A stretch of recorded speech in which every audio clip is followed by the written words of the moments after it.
All right, we have our next guests here for the fireside chat, and I would request them to kindly come up on stage. Please put your hands together for the founder and group CEO of Mehta Wealth Limited, an epitome of leadership, Mr. Krunal Mehta. Welcome, Krunal. Who will be joined by an Indian investor, a director at Kedia Securities and Atul Auto Limited, part of Atul Green Tech, Mr. Vijay Kedia.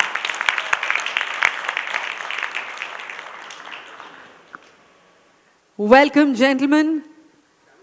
Over to you. So, here we have Mr. Vijay Kedia. I am sure he knows no introduction. He's an ace investor, a very insightful and a very successful investor. But more than that, his songs are very famous on YouTube. And अभी तो ऐसा हो गया कि जहाँ भी वो जाते हैं तो सेल्फी के बिना उनको किधर से बाहर निकालते नहीं हैं. तो हम लोग भी उनको रूम से लेके आए तो एटलीस्ट 25-50 लोग तो उनके सेल्फी लेके ही आए हैं. सो I have the privilege to moderate him for the third time in Surat. And विजय भाई, आपके जो वीडियोस मैंने लिए हैं आगे एज अ मॉडरेशन, वो लाखों लोगों ने देखे, तो उसके आपके साथ थोड़ा मैं भी फेमस हो गया. तो जो मुझे जब IVY वालों ने बताया कि आपको वापस मॉडरेट करना है तो मैं ना नहीं बोल पाया. मैं बोला ये चांस है तो ले लेते. तो thanks to IVY team for making this happen. And I'll tell you, Vijay bhai, very honestly, that these 4 founders, उन्होंने पूरे इंडिया के स्टार्टअप इकोसिस्टम में तहलका मचा दिया है. So a big round of applause to रचित पोद्दार, प्रतीक चोशनीवाल, मेहुल एंड शरद तोड़ी. कहाँ पे, अगर वो है यहाँ पे तो प्लीज स्टैंड अप. अच्छा, they are coming. Okay, fine. तो विजय भाई, will start with this. So Vijay Bhai is an ace investor in the public markets, but here we have invited him to share his wisdom on the startup also, because he is also an investor in the startup ecosystem. So there will be a lot of knowledge sharing things which can happen for the startup founders today. So let's start with Vijay Bhai, the question which I have and which you have shared on television a lot of times, but to set the context, we'll start with your investment style, smile, जो आपकी personality से भी एकदम match होती है. Smile, you are always a smiling and jolly personality. तो your public space investment philosophy is smile, and then we'll come to the startup space. So can you just set the context that what exactly is the smile? So thank you very much, Krunal bhai, for this wonderful introduction, जो शायद मैं उस लायक नहीं हूँ बनने की चेष्टा में हूँ मैं. लेकिन तो स्माइल का जो मेरा कॉन्सेप्ट है वो है S stands for small in size. So usually I invest in the companies, like suppose in a sector there are 5 companies or 10 companies or 6-7 companies. So usually my focus goes on the company which is the smallest, may not be the smallest, but a small in size in that particular sector. Because I believe that that any small, even if you look at the animals, the smallest animals turns around faster. तो अगर एक हाथी को turn around करना होगा तो उसको time लगेगा, उसको दौड़ना होगा तो टाइम लगेगा. लेकिन अगर समझो एक बिल्ली को अगर टर्न अराउंड करना हो तो वो जल्दी वो कर सकती है. तो मेरे को ऐसे लगता है कि पब्लिक मार्केट में, स्टॉक मार्केट के अंदर में पैसा बनाने के लिए हमको एक चीता चाहिए.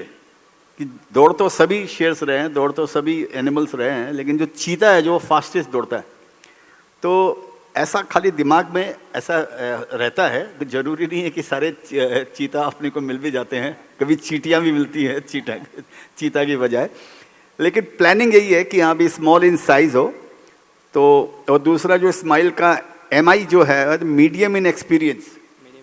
तो मेरे को ऐसे लगता है किसी भी कंपनी के लिए, किसी भी सेक्टर में ग्रोथ के लिए और सक्सेस के लिए और इन्वेस्टर्स के लिए, इवन कंपनी के लिए भी बड़ा कुछ क्रिएट करने के लिए, बड़ा पैसा कमाने के लिए मैनेजमेंट सबसे ज़्यादा जरूरी है। तो मैं कई बार बोल चुका हूँ, जैसे वो विद्या बालन ने पूछा ज़िंदगी में 3 चीज़ क्या ज़रूरत है, तो उसने बोला एंटरटेनमेंट, एंटरटेनमेंट, एंटरटेनमेंट। तो मेरे को कोई पूछता है इन्वेस्टमेंट में सबसे ज़्यादा किस चीज़ की ज़रूरत है, तो बोलता हूँ मैनेजमेंट, मैनेजमेंट, मैनेजमेंट। तो मैनेजमेंट रहेगा तो एंटरटेनमेंट भी आ जाएगा और पैसा भी आएगा। तो मैनेजमेंट का सबसे बड़ा योगदान रहता है। इसका दूसरा एग्जाम्पल ये भी है कि जो ड्राइवर है कोई गाड़ी का, वो सबसे बड़ा इंपॉर्टेंट रोल प्ले करता है गाड़ी के अंदर में। अगर मेरे को यहाँ से समझिए 100 किलोमीटर आगे जाना है या अहमदाबाद जाना है, कहीं भी जाना है, तो अगर मेरे पास चाहे लैम्बोर्गिनी है, मैं उसमें जा रहा हूँ, लेकिन अगर ड्राइवर अगर एक्सपीरियंस नहीं है तो गाड़ी को ठोक डालेगा और मेरा लाइफ भी चला जाएगा। और अगर मैं कोई छोटी सी गाड़ी में भी, ऑल्टो में भी जा रहा हूँ, एक छोटी गाड़ी में जा रहा हूँ, और अगर ड्राइवर अगर अनुभवी है तो मेरे को सेफ डेस्टिनेशन पे ले जा सकता है। ऐसा भी हो सकता है कि दूसरी गाड़ी आकर मेरे को ठोक सकती है। सेफ्टी के लिए खाली खुद को चलाना जरूरी नहीं है, बाजू वाला भी बराबर चला रहा है, वो भी आपको ध्यान रखना है कि वो आकर ठोक नहीं दे। तो मैं उसको मार्केट में कंपैरिजन करता हूँ इंटरनल फैक्टर और एक्सटर्नल फैक्टर। इंटरनल फैक्टर आपके हाथ में है कि मेरी गाड़ी अच्छी है, इसके पार्ट्स अच्छे हैं, रिलायबल है, मेरे पास फ्यूल है, और ड्राइवर मेरा एक्सपीरियंस्ड है, रास्ता मेरा ठीक है, सब कुछ बराबर चल रहा है। एक्सटर्नल फैक्टर आपके कंट्रोल के अंदर में नहीं है। कोई पेड़ गिर गया, जैसे कल प्लेन ही गिर गया 2-3 दिन पहले समझिए, या कोई दूसरी गाड़ी ने अगर आपको ठोक दिया, तो ये एक्सटर्नल फैक्टर ही आपके हाथ में नहीं है। तो इसी बोलकर हम सोचते हैं कि इसमें फिर प्रभु की इच्छा है, जो भगवान करे जो होई वही जो राम रची राखा, क्यों करी तर्क बढ़ावी शाखा, तो फिर उसके अंदर में आता है। लेकिन अपने अंदर अपने जो कंट्रोल में है उस पर फोकस करना चाहिए, तो वो है मीडियम इन एक्सपीरियंस को मैनेजमेंट। तो मेरे को लग रहा है कि 15-20 साल का मैनेजमेंट को अनुभव होना चाहिए। 15-20 साल के अंदर में अपनी लाइफ में वो 3-4 बड़े अप एंड डाउन ज़्यादातर हम डाउन फॉल में ज़्यादा सीखते हैं। मेरा एक कोट भी है कुणाल भाई कि when we are right we earn, when we are wrong we learn. तो हम जो लर्निंग जो करते हैं वो जब हम रॉन्ग होते हैं तभी लर्न करते हैं। राइट जब हम होते हैं उसमें हम लर्न नहीं करते, बल्कि हम अंधे हो जाते हैं कि सब बढ़िया ही चल रहा था, ये पॉलिसी ठीक है। जैसे तेजी में सभी जीनियस है, तो मेरा गाना भी है, तेजी में है सभी जीनियस, सभी समझते खुद को हीरो, मंदी की आंधी में बनते वही जीनियस फिर से जीरो, बनने और बिगड़ने में ही नई जिंदगी शुरू हुई है, फिर भी अपने होश न खोना चाहे पार्टी शुरू हुई है।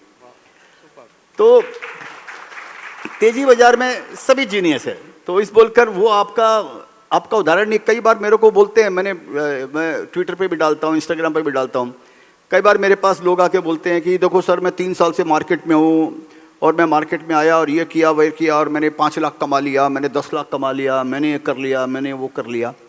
तो जब वो ऐसी बातें करते हैं कि मैंने कर लिया, तो मेरे को अच्छा नहीं लगता है। तो मैं, अगर मेरे कोई करीब वाला होता है या मेरे को उसके चेहरे से लगता है कि हाँ भाई उसको बुरा नहीं लगेगा, तो मैं उसको बोलता हूँ कि एक काम कर, तुम मैं कर लिया बोलना तू छोड़ दे यहाँ पे, या तूने कुछ नहीं किया यहाँ पे, ये तेरे साथ में हो गया। क्योंकि हमने क्या किया, अगर हमने किया तो तू बोल के बता कि मैं आगे ऐसा करूँगा। अगर आप मेरे को गारंटी देते हो कि मैंने पहले 10 लाख कमाया, अब आगे गारंटी दो 6 महीने में वापस 10 लाख कमा लूँगा, तो आपको मालूम पड़ेगा। तो मतलब ये अपॉर्चुनिटी तेरे को मार्केट नहीं दी, ये अपॉर्चुनिटी तेरे को इंडियन इकोनॉमी ने दी, और ये अपॉर्चुनिटी स्टॉक मार्केट ने दी, और यूफोरिक बुल मार्केट ने तुमको अपॉर्चुनिटी दी, तब जाकर तुमने उसका फायदा उठा लिया। ये तुम्हारा वो है कि तुमने उसका फायदा उठाया ठीक से, लेकिन तू वापस रिपीट करेगा या मार्केट में कुछ तो प्रिडिक्टेबल है नहीं यहाँ पे। तो कमिंग टू योर पॉइंट, तो इस बोलकर अगर मैनेजमेंट 15-20 साल में 2 बार 3 बार गिर चुका है, रिसेशन देख चुका है, फॉरेक्स का प्रॉब्लम देख चुका है, और वॉर देख चुका है, उसके अंदर में सब चीज़ें देख लिया, तो वो सीख गया अपने अनुभवों से। तो वो एक कंपनी को एक ऐसी चांस है कि ठीक ठाक वो उठा के ले जा सकता है कंपनी में। इस बोलकर वो MI जो है मीडियम इन एक्सपीरियंस, और तीसरा लार्ज इन एस्पिरेशन। तो मैनेजमेंट का जो एस्पिरेशन होना चाहिए वो लार्ज होना चाहिए, वो अपनी औकात से बड़ा होना चाहिए। उसको दिन में सपने देखने का, रात को सपने नहीं देखने का। रात को सपने अपने आप आते हैं, दिन के सपने देखे जाते हैं।